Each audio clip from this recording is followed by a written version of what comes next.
Hi there, Alison here with another Cab Franc du jour.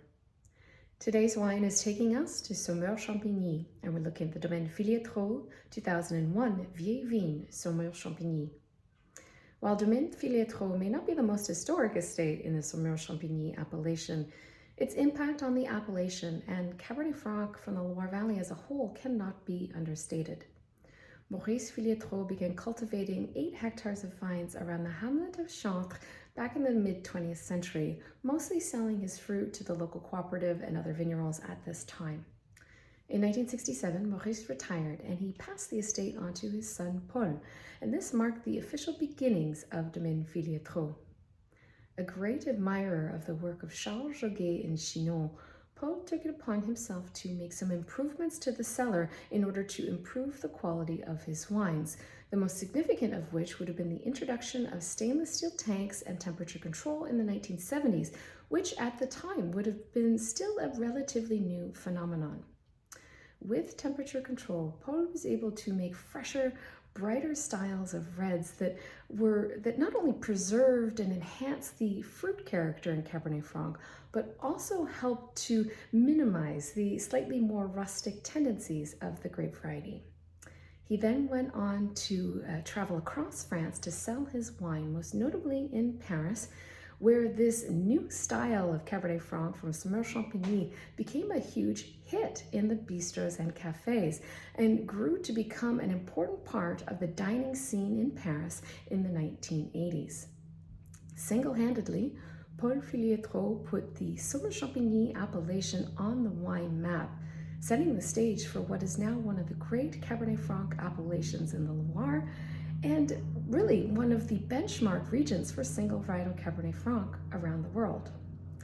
Today, Paul is joined by his son Frédéric, and together they're farming around 45 hectares of vines across 2 estates, Domaine Filliatreau in Saumur-Champigny and also Château Fouquet in Brezé in Saumur.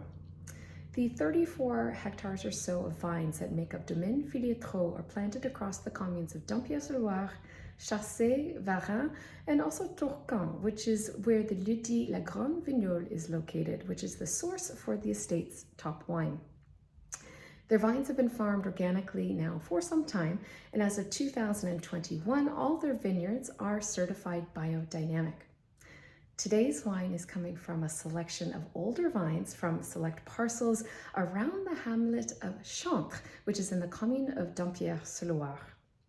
Of the 9 communes that make up the Saumur-Champigny appellation, Dampierre-sur-Loire is one of the 6 communes that hugs the bank of the Loire River and then stretches south into the center of the appellation.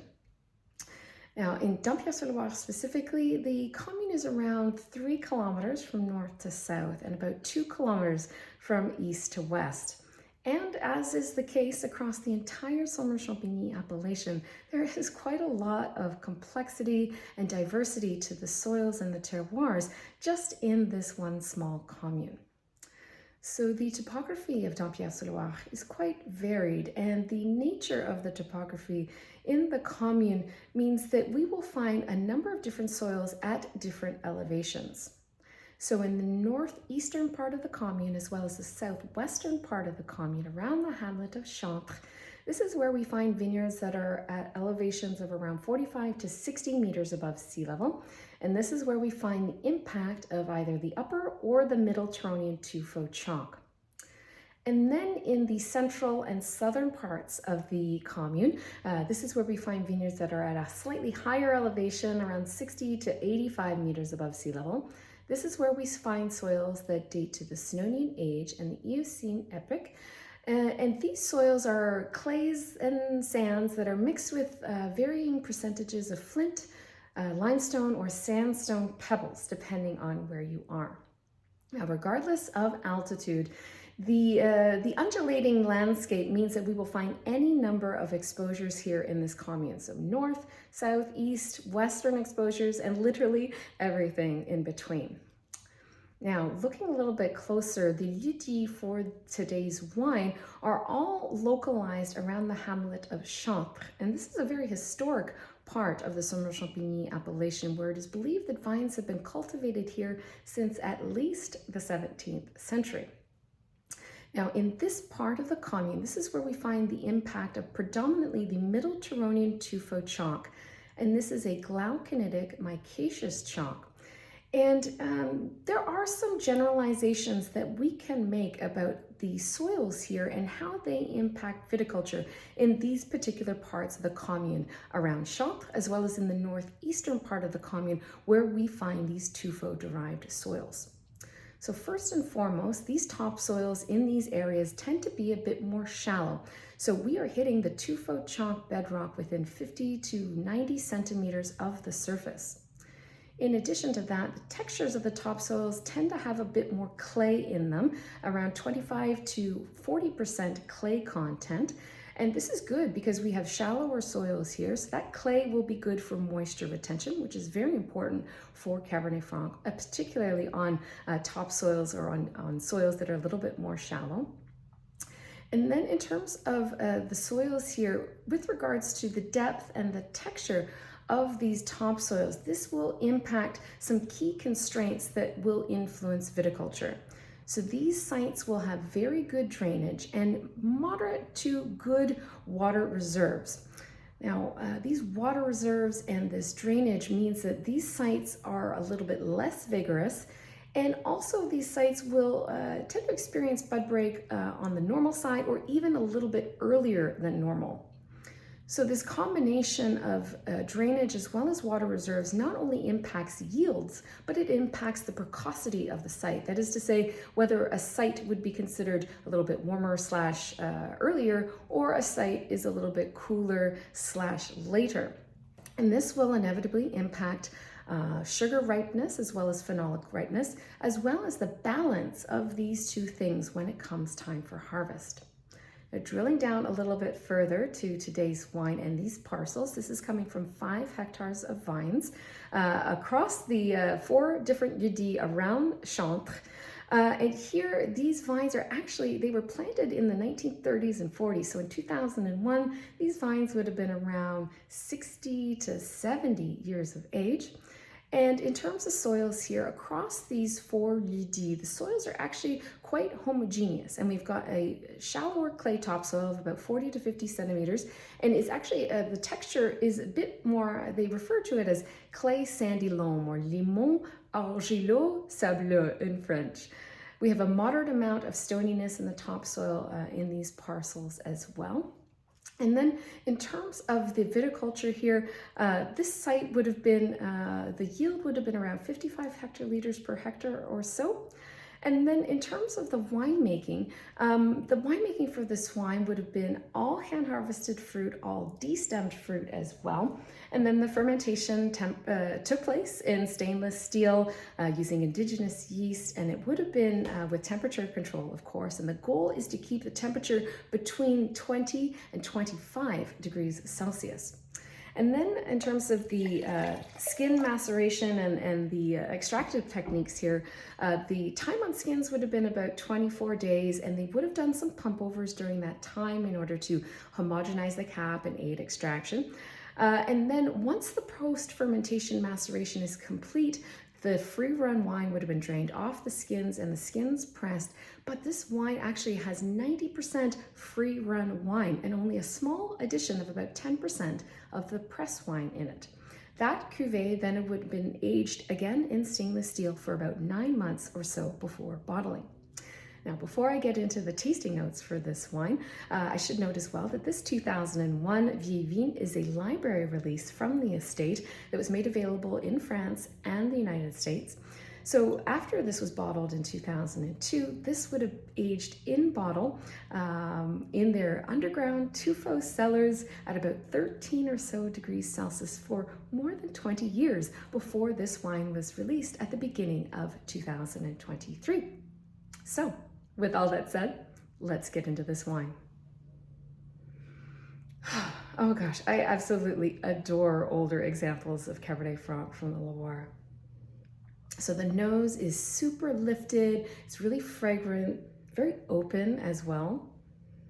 And in terms of the fruits, this is definitely a little bit more on the savory side, which I absolutely love. The fruits lean a bit more on the red side, and we're definitely in that more dried spectrum now. It's a mix of like wild strawberry, there's a little bit of raspberry here, and there's like a mixed berry fruit leather, if folks know what that is. It's like when you take fruit puree and then you dehydrate it and it creates this fruit leather, and that's kind of what I'm getting here. And it's really, really lovely. And I love the pyrazine profile on this. It's got a mix of dried herbs like dried thyme. There's a bit of dried mint here as well. There's a little bit of cedar. There's, of course, that touch of forest floor that we always tend to say with older examples of Cabernet Franc. And there's a nice spiciness, a delicate spice on the nose. And it's coming through for me as like a sweeter spice, something like allspice or even quatre épices, which is like a type of spice blend that is used in cooking and in baking in France, which is a mix of, I think it's ginger, there's a bit of black pepper in there, some allspice, nutmeg, things like that. But overall, there's a lot of depth and complexity to the nose. You can sense that there's a lot of concentration and there's a lot going on in this wine.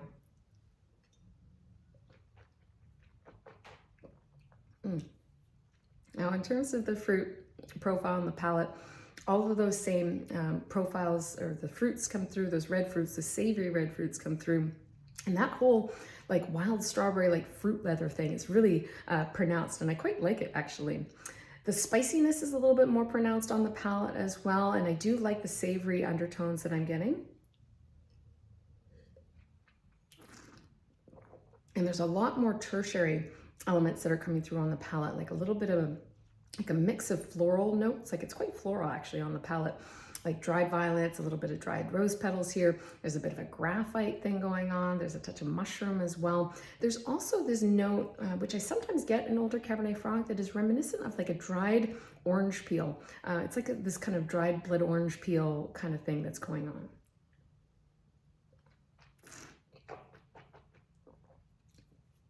In terms of the acidity, this wine has lots of acidity, super sprightly, very energetic. And this 2001 was considered a cooler vintage or a lighter vintage, so that pronounced acidity makes sense, but there's plenty of concentration here in body and ripeness to balance that acidity. In terms of the tannins are very finely woven, like so uniform in terms of the weave of the tannins. And really, it's like textbook definition of what velvety tannins are. And these are like spot on to that.